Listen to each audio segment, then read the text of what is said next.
Welcome, everyone. My name is Jeff Bryan from the Volpe Center, part of USDOT. I'm your host of this Railroad 101 seminar, Basic Operations.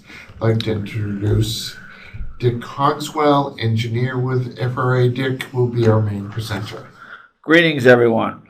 Also like to introduce Jared Fidrzikowski of the Volpe Center, who will co-present with us. Hello. All right, Dick. Railroad 101's webinar series is intended to impart to those who are planning and designing railroad infrastructure and service some fundamentals regarding four primary topics. We have four webinars: train types, track configuration, basic operations, and signal systems. So what's the focus of this webinar, basic operations? Well, hopefully this webinar will answer commonly asked questions about railroad operations. We will start with operational goals and then focus on the capacity of the railroad, what it is, how it is productively used, how capacity can be lost, and finally tools for managing capacity while introducing new service. All right. Well, Jared, could you talk about the operational goals to start? Sure. The operational goals listed are minimize trip times, run a cost-effective operation, respond to customer needs for reliability and flexibility, and accommodate track and signal maintenance.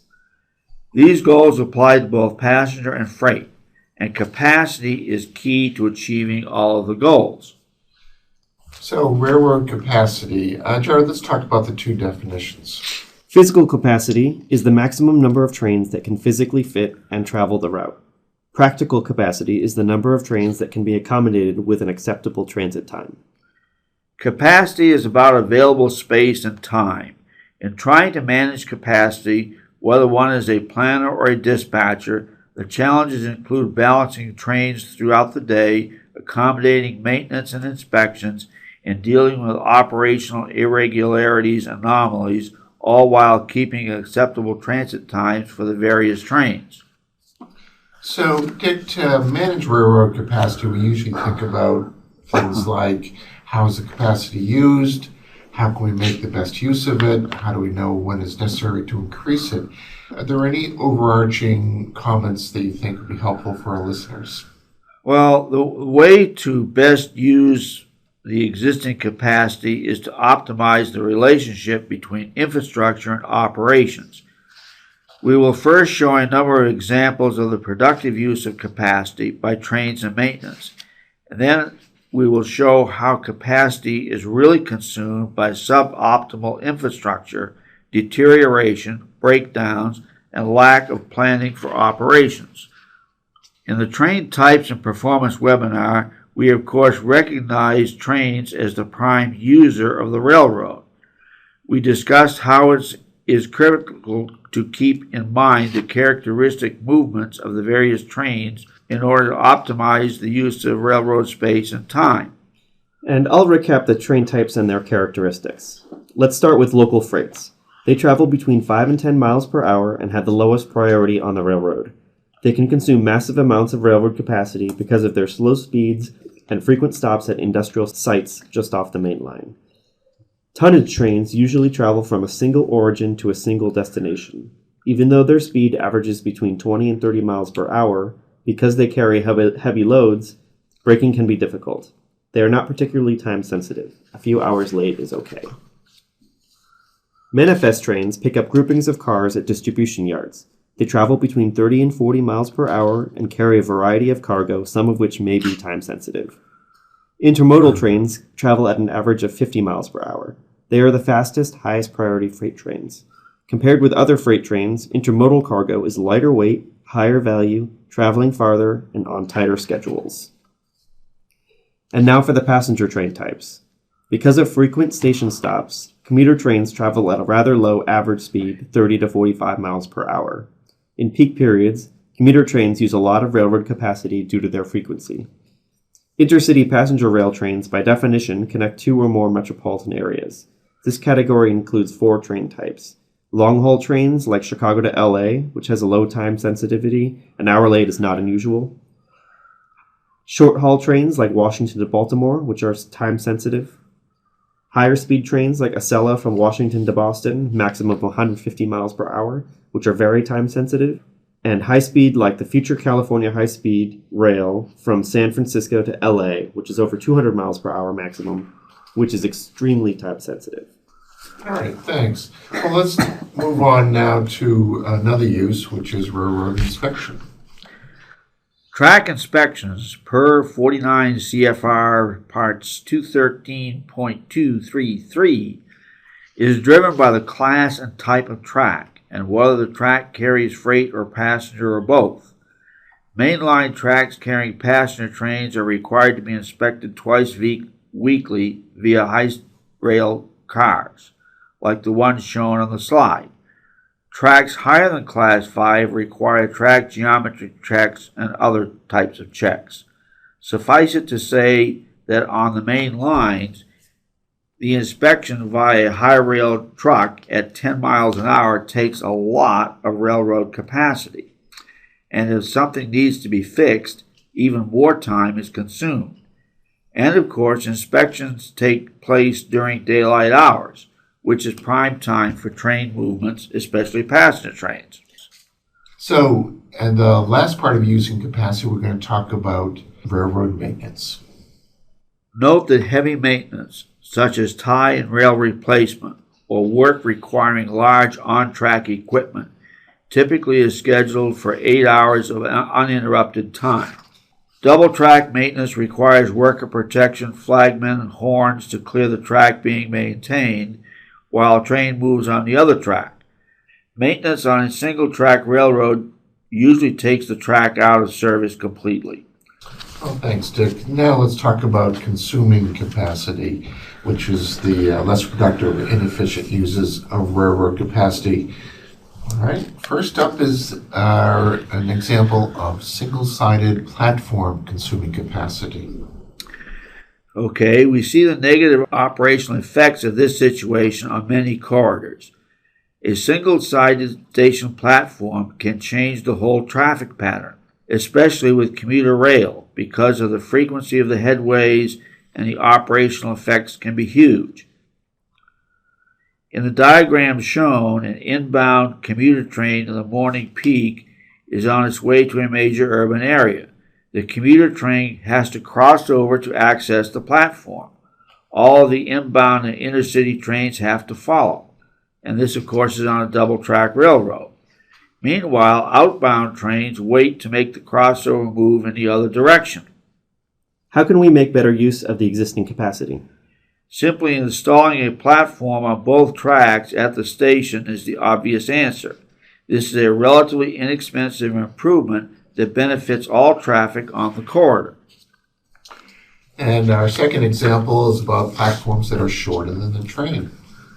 Certainly, when the train is longer than the platform, passengers have to move to the front of the train to exit, or whatever doors are open. And boarding is also more bunched on the platform. This all produces longer dwell times as a result. If the station is on the main line, longer dwell times become delays for all the traffic on the main line. All right, and this is the third example here. We have suboptimal infrastructure conditions, and we talked about that in the track configuration webinar. Yes, each condition slows train speeds on the main line. As we discussed in the track configuration webinar, remedies include adding bidirectional signals and signalizing passenger tracks at an appropriate spacing. So here are two examples about parking on the main line. What's that about? Yes, in both of these cases, the main line is essentially used as a rest stop. The first is caused by the absence of a holding area. As an example, at a transfer point like Chicago, if you have unit coal trains coming from the west and the cars are to be transferred to another railroad and the receiving company is not ready to take the cars can be parked on the main line. Doesn't this mean that one of the mains in the double-track railroad is out of service? You got it. Construction of holding areas or yards takes acreage and money, but it can save a lot of railroad capacity. The second example of parking on the main line is caused by the absence of a turnback track. In many corridors, we see commuter trains, especially zone express commuter trains, turning back on the main line. And with Commuter Express, this can happen 6 or so times in a peak period at both ends of the line? Yes, the negative operational effects on the traffic on the main lines are huge. The remedy, of course, is to install a separate turnback track or spurs so that the train can change direction off the main line without parking on the main line. All right, we're going to talk about a new category of consuming capacity, and this is around deteriorations and breakdowns. Okay, this slide shows an example of track deterioration. Track defects are a leading cause of train accidents, and when accidents happen, railroad capacity is definitely consumed. The example shown is track buckling. The Volpe Center's 2003 research showed an average of 38 derailments per year due to buckled track. Inspection and maintenance are the only ways to keep track deterioration in check. What is particularly disturbing about buckled track is that the signal system will not detect the buckling. The rails still conduct the electrical energy in the track circuits, so there is no signal warning for an oncoming train of the conditions ahead of it. So we can also lose capacity from failures in the train equipment itself. Consider this example. During peak periods, the Hudson River Tunnel carried 40 to 45,000 travelers per hour. In January 2014, commuters were stranded on a train that lost power and stopped in the tunnel because of a broken catenary wire. And Dick, what's an example of a train control failure? Well, we had a recent example of a lightning strike that hit a central instrument house of a major interlocking at a junction outside of Boston. The thousands of wires inside the house became a fused mess of copper, causing a massive slowdown of all trains. This was a particularly bad incident.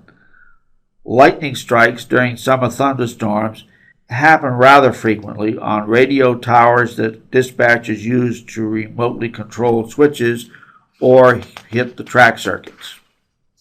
All right, so now we have the last category of consuming capacity, and that's the lack of planning for operations. Many problems occur because of the lack of planning. Planning does not solve everything, but it can go a long way to avoid unproductive consumption of railroad capacity. Introducing passenger service on existing freight routes means introducing a uniform schedule into a non-uniform schedule freight world. A disciplined approach is required to ensure the passenger trains run on time. Freight varies greatly by day of week and weight of train. Class 1 railroads adhere to a certain amount of scheduling because they have to balance locomotives and crew moves.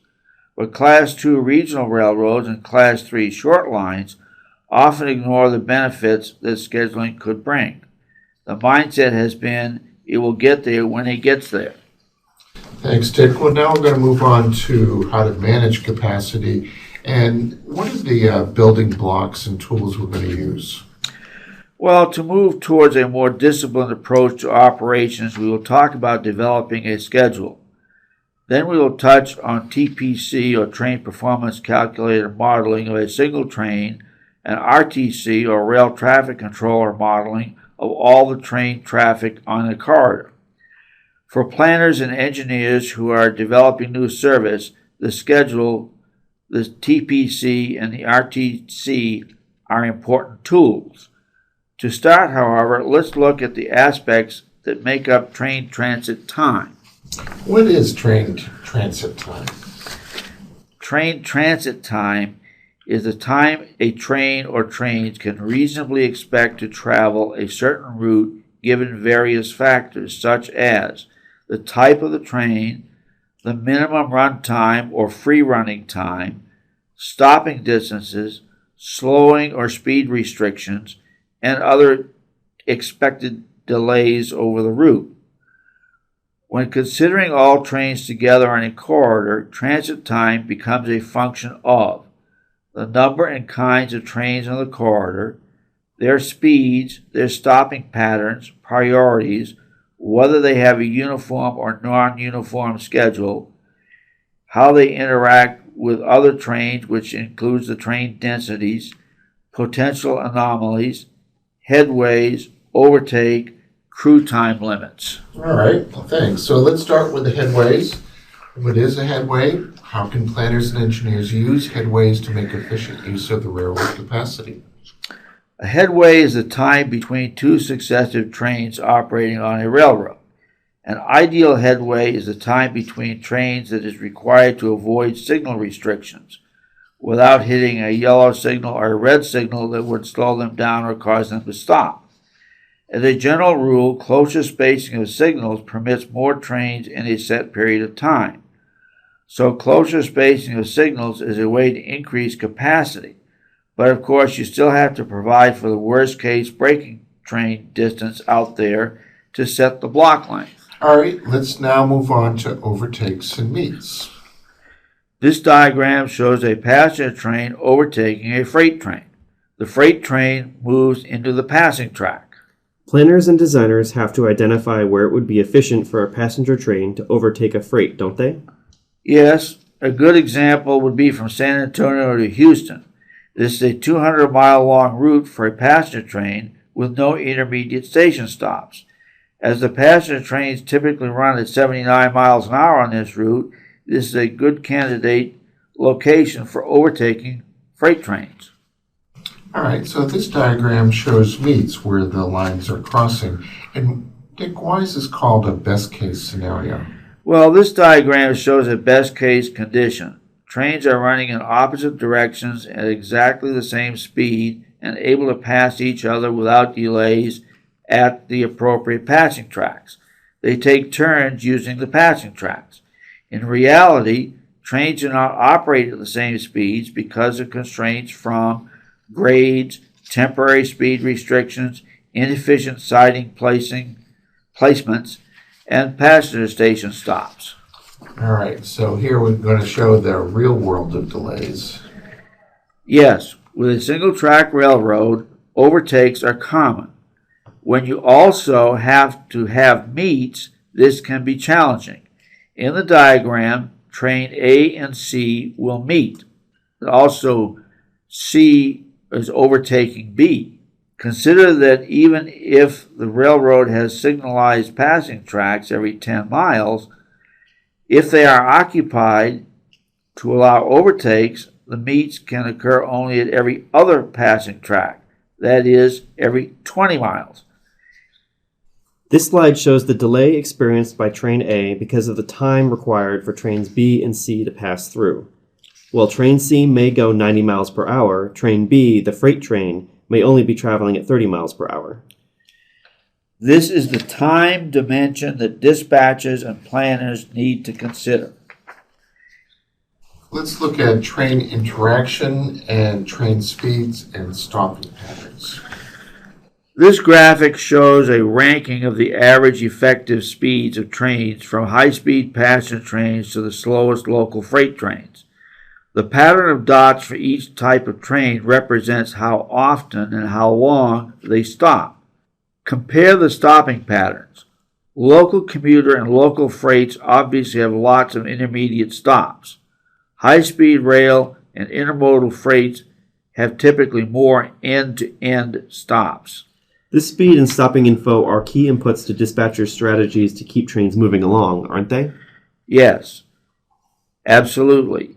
And for those planning new services, they are key inputs to the development of schedules and model runs. All right, Dick and Jared, could you explain this table of expected speeds given various densities of freight traffic? These are sort of rules of thumb for corridors with heavy, medium, and light freight traffic. In corridors with very heavy freight traffic, like the CSX corridor from Buffalo to Albany with 40 to 60 or more freight trains per day, the passenger trains may not be able to run at their highest efficiency. If they achieve an average speed of 60 miles an hour, that is pretty good. In the design of track and signals, priority should be given to the freight trains. In medium freight traffic, with 10 to 20 freight trains per day, the designer would try to achieve good efficiency for both passenger and freight and expect a 60 mile per hour average speed for passenger trains. In light freight traffic, with only 1 to 4 freight trains per day, the design of the signals and track would normally give priority to the passenger trains, and an average speed of 70 miles an hour would be reasonably expected. Well, thanks. So we also have to consider the crew on-duty limit, which is 12 hours. How does the on-duty limits affect the management of the railroad capacity? Well, the crew limits can affect railroad capacity when problems crop up and things take longer than expected. As an example, if a freight train blows an air hose somewhere, the train comes to a stop. It can take up to 90 minutes or so to find and fix the problem because somebody has to walk the train to find it. Given this delay, the crew may now not get to its destination before the 12-hour time limit expires. And if the train can't even make it to a crew change point, which is typically a major stop like Richmond, Virginia, the train stops out in the countryside. While a new crew is brought out, the train is sitting on the main line, tying up railroad capacity, and nobody is moving. So putting all these factors associated with the train transit time together, how does one begin making a schedule? Well, there are basically two approaches. For an existing, heavily used freight line to which passenger service will be added, you can start by documenting the average number of freight trains, estimate their departure times from major terminals and yards, and build in delays. Then add in the passenger service. Can't you also start with the passenger trains? Yes, but this is more commonly done in a light-density freight environment. That can be a good way to start. Once the passenger trains are set, add the freight trains and related considerations, then estimate delays. Then fine-tune the station dwell times. Typically for passenger convenience, trains leave stations in the morning after 6 a.m. and hopefully arrive before midnight. People just don't like getting on trains before 6 a.m. or after midnight. So we also have tools, which you had mentioned before, but how do the modeling and simulation tools help with the managing capacities? Well, these tools, the simulation tools, bring time and space together. The TPC, or Train Performance Calculator, models one train at a time, taking into account various speeds, grades, braking distances, station dwell times, etc. It does not factor in other traffic. It will give you a perfect running time. For that reason and others, TPC results are too perfect. FRA typically requires at least a 7% pad be added to the TPC results. You can check the FRA website, the 2005 Guidance Manual for Rail Corridor Transportation Plans, for more information on the 7%.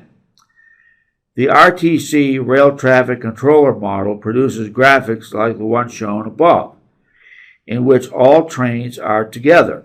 The inputs to this model include the signal system, train priorities, temporary slow orders, typical dispatcher decisions regarding meets and overtakes.